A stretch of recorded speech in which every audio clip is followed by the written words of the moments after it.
guys, and welcome back. Today we are talking about my 7th graders homeschool curriculum, and I'm so excited to show you guys what we have planned for next year. So let's get started. I have to admit, after doing all of my 8th grader picks the past 2 days, it doesn't feel like I have as much for my 7th grader, but I also know that's because she's not ready to go to that next level, and that's totally okay. But I'm going to share with you guys what we do have. Starting out with her math, she will be doing teaching textbooks level 7 this year. She's really excited about that. If you guys are not familiar with teaching textbooks, they definitely take a step up in level 7. It definitely gets a lot harder, more applicable to real life, and it's a good jump. It's not a bad jump, but it is a little bit more intense, so she will definitely be doing that for math next year. For science, as you guys know, if you saw my past 2 videos, my boys are going to be doing anatomy and physiology. My younger kids are going to be doing land animals by Apologia. This will be our first year ever splitting sciences, and I'm both excited and nervous at the same time.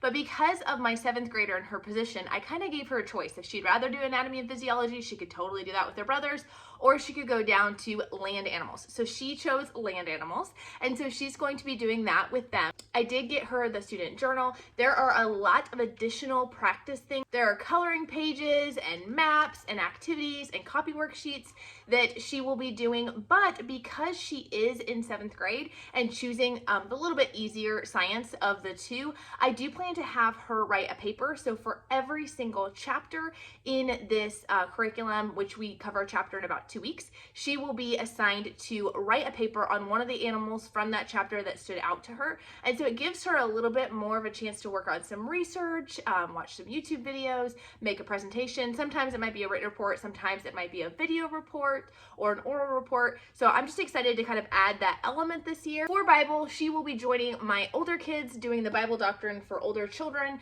by James Beeke. This is Joel Beeke's brother. I'm really excited to dive into this. I will have an entire YouTube video dedicated to what we are using for Bible, like what my kids are individually using for their personal study time, as well as what we're doing as a group, because Bible is not just a one subject thing in our house. But that is one of the things that I'm definitely using next year, so I wanted to go ahead and share that. But I will be just doing it with just my 3 oldest ones, and then my younger 3, I will be doing something else. Now, for language arts, there are a lot of different components.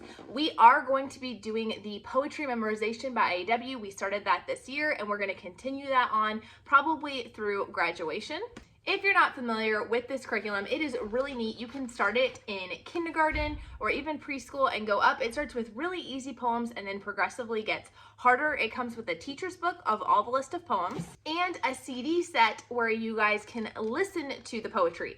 We don't take this as like its own subject. It's a really intense thing. We just incorporate it into our morning menus, and we practice those poems. Once one is mastered, then they can add in a new one, and then we're constantly reviewing. So it's not like we're shooting to get to a certain point in the year with this curriculum. It's just something that we kind of practice and review every day. For literature studies, we are using Teaching the Classics by IAW. I know I've mentioned this before, but essentially this curriculum, again, is something that's designed from kindergarten all the way up to high school, and it's more about teaching you the methods of understanding and being able to do literature studies with any kind of literature. There is a teacher's book with this, and there is a DVD set that this is more for the parents to do, although I know some people like to watch it with their kids as well. My kids are going to be learning this process, and we're going to be implementing it in their school. I'll have assigned readers, which I might do a video separate on what we're assigning for reading this year, but they also will be implementing this in a literature class in our homeschool co-op this year. So I'm really excited. They'll kind of get double duty on it. And again, I can apply these methods of teaching literature and literature study to any other reading that I assigned throughout any subject this year. For spelling, she will be continuing Phonetic Zoo. She is still in level A. She didn't start this until the middle of this year. So she'll be finishing level A, and then if she, depending on how long that takes, she'll start level B. What I love about this IAW spelling curriculum is the fact that it is all 3 levels in one. So the only thing I had to purchase new was the audio for level B. Everything else is already here in the teacher's book. The cards all stay the same. The lists just vary a little bit, but all of it is already printed in here. So I love the fact that it's not having to rebuy a whole bunch of curriculum. For grammar, she is going to be going into the 2nd Fix It grammar book. She has finished Nose Tree up this year and will go go into Town and Country Mouse. She may get into the third book, which is Robin Hood as well. I don't know, we're just gonna kind of play that by ear and how she is handling things, but she's doing so great with Fix It Grammar, with having the one sentence a day that she goes in, she edits, she labels it, she rewrites it, and she looks up the vocabulary words in it, so it's all of those subjects all in one. And she's been doing so well with it, and I'm actually seeing her apply those grammar concepts to her writing, which is why I love IEW so much. She will then be doing year 2 of level A of structure and style, and then we'll go into level 2A. Again, she probably could handle level B, but right now I just wanted to focus on the writing component and didn't necessarily want to up the level of difficulty on the source text, which is really the difference between the different levels when it comes to that. After she completes this structure and style A, which will take all of next year, I do plan to start putting her in theme-based writing starting in 8th grade and up. So that will be really fun. She'll be doing this with her brother, and there is a video-based lesson to this, so it will teach and I will watch with them, and then I will just simply grade their work. For history, she is going to be joining our whole family in working on Biblioplan's 4th year, which is modern history. This will have a read aloud component where we read out of the textbook. It has different activity pages for kids, some coloring sheets and things like that.